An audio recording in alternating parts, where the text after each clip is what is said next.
बिस्मिल्लाहिर्रहमानिर्रहीम अस्सलाम वालेकुम। जैसे ही इसराइल गजा के अंदर ऑपरेशन शुरू करने जा रहा है, उससे पहले चाइना ने अपने 6 जंगी बहरी बेड़े मिडिल ईस्ट में रवाना कर दिए हैं। और इस बात ने जितनी इसराइल की और अमेरिका की सब चीखें निकालना शुरू किया, आपको अंदाज़ा नहीं है। यानी फाइनली चाइना ने ये फैसला कर लिया है कि वो इसराइल और फ़लस्तीन की जंग के अंदर कूदने जा रहा है। असल में अमेरिका का प्लान क्या था? चाइना ने इस वक्त 6 जंगी बहरे बेड़े जो इस वक्त रवाना किए हैं, ये असल में डिस्ट्रॉयर इनके साथ उन्होंने अपनी नेवी को रवाना किया है। वो जंगी एक्सरसाइज उन्होंने शुरू कर दी है।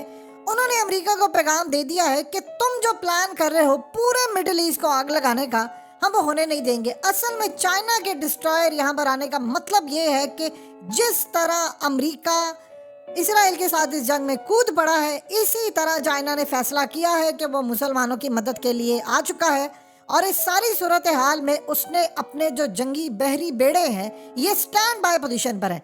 ये वो बहरी बेड़े हैं कि जिनके ऊपर बहुत सारे तैयारे आते हैं। यानी आप ये समझ लीजिए कि इजीली आप समझ लें कि 100-150 के करीब चाइना के जो तैयारे हैं, जो उनकी नेवी के हैं, उनके तमाम लोगों के हैं, उनकी जो फोर्सेस है, चाइना की फौज जो है नेवी की, वो भी यहाँ पर आ चुकी है। क्योंकि अमेरिका असल में बार बार वार्न कर रहा है इसराइल को कि हिजबुल्लाह पर हमला कर देगी, हिजबुल्लाह हमला कर देगी। और हिजबुल्लाह ने हमला किया। ये आपको मल्टीपल फ्रंट से लड़ाई लड़ना पड़ेगी, तो उसमें ईरान भी कूद पड़ेगा।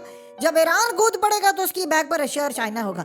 तो अब असल में चाइना यहाँ पर आ गया है कि अमेरिका ने असल में मांगने हैं अड्डे। तो वहाँ उस तबाही को रोकने के लिए चाइना की फोर्सेज यहाँ पर आ चुकी है, उनके जंगी बहरी बेड़े आ चुके हैं।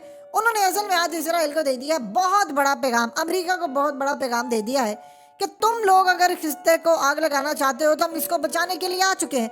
ईरान स्टार्ट के अंदर इनिशियली जो काम करेगा वो ये काम होगा कि सबसे पहले वो हिजबुल्लाह प्रॉक्सी के थ्रू लड़ाई करेगा। और इसराइल का प्लान ये है कि जब ये सूरत हाल हो तो हम यहाँ पर बिजी हो तो अमेरिका ईरान पर हमला करे। तो अमेरिका जब ईरान पर हमला करेगा या उसके अलावा मिडिल ईस्ट के अंदर कंट्रीज को कहेगा कि मैंने हमला करना है तो मुझे अड्डे चाहिए। अब ये तो नहीं है कि समंदर के अंदर से ही उसने हमला कर देना, अपने अड्डों से जहाज उड़ाने, तो वहां पर उन्होंने इनको अड्डे नहीं देने, तो उन ममालिक के खिलाफ इनकी लड़ाई होगी।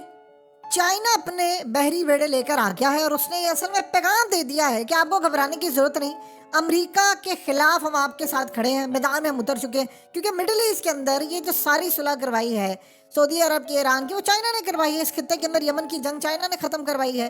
और इस सारी सूरत हाल में अब वही जो हुर्सी थे वो लड़ रहे थे सऊदी अरब के खिलाफ, वो अब जाएंगे सीधा जाकर लड़ेंगे फ़लस्तीन के हक़ में, वो इसराइल के खिलाफ लड़ेंगे। अमेरिका कंटिन्यूसली वार्न करता आ रहा है इसराइल को कि आपको अंदाज़ा नहीं है इस बात का, आप जिस जंग में कूद रहे हैं ये खूनखार जंग होने वाली है, ये बहुत बड़ी खूनखार जंग होने वाली है। आप उसका भी इदराक नहीं करके बैठे हुए और इसमें सारे कूद पड़ेंगे। इसराइल क्या चाहता है? इसराइल ये चाहता है कि नेटो इसमें आए, उसमें अमेरिका है, फलाना है। वो चाह रहा है कि जिस तरह यूक्रेन की जंग लड़ी जा रही है उस तरह की जंग यहाँ पर भी लड़ी जाए और मैं इस जंग को बाहर मुंतकिल कर दूँ। अब ये असल में जो प्लान इसराइल बनाकर बैठा है वो प्लान अभी काम नहीं कर पा रहा। आप ये देखें कि उधर चाइना ने इनको कहा है कि आप लोगों ने, यानी उसने जब चाइना को कहा कि तुमने क्यों अभी तक हमास की दहशतगर्दी की मजम्मत नहीं की, तो चाइना ने इनकार कर दिया करने से। उन्होंने कहा नहीं आप ये काम करें। अब यही वजह है कि मिडिल ईस्ट का लहजा जो है उनकी कंट्रीज का वो बदल चुका है, उनकी टोन बदल चुकी है, वो लहजा बदल चुका है, उसके अंदर गुस्सा है, वो सपोर्ट नहीं है अमेरिका के लिए। और अमेरिका यही चीज वार्न कर रहा है इसराइल को कि जो पहले हमें सपोर्ट मिला करती थी वो नहीं मिल पा रही। बाइडेन आया ही इसी काम के लिए था, इसको कन्विंस करें। देखिए वो मीडिया के ऊपर जो मर्जी बात कहता रहे, लेकिन वो कन्विंस उसको ये बात पर कर रहा है कि अभी ये सूरत हाल ठीक नहीं है, ये ऑपरेशन का वक्त नहीं है, ये चीज़ें ठीक नहीं है, आपको इंतज़ार करना पड़ेगा। उधर इसराइल ने कहा जी मैं तो कोई इंतज़ार नहीं करने वाला, आप ये जंग छेड़ दो। तो चाइना अब कूद पड़ा है, तो ज़हन में रखिएगा जब चाइना कूदेगा तो रशिया नहीं कूदेगा, डेफिनेटली बात है। इसका मतलब है कि उसके बाद अब रशिया की जो पोजीशन है जो खास तौर पर ईरान के साथ है, देखिए ईरान को बचाना है हर सूरत रशिया ने, ईरान को बचाना है हर सूरत चाइना ने।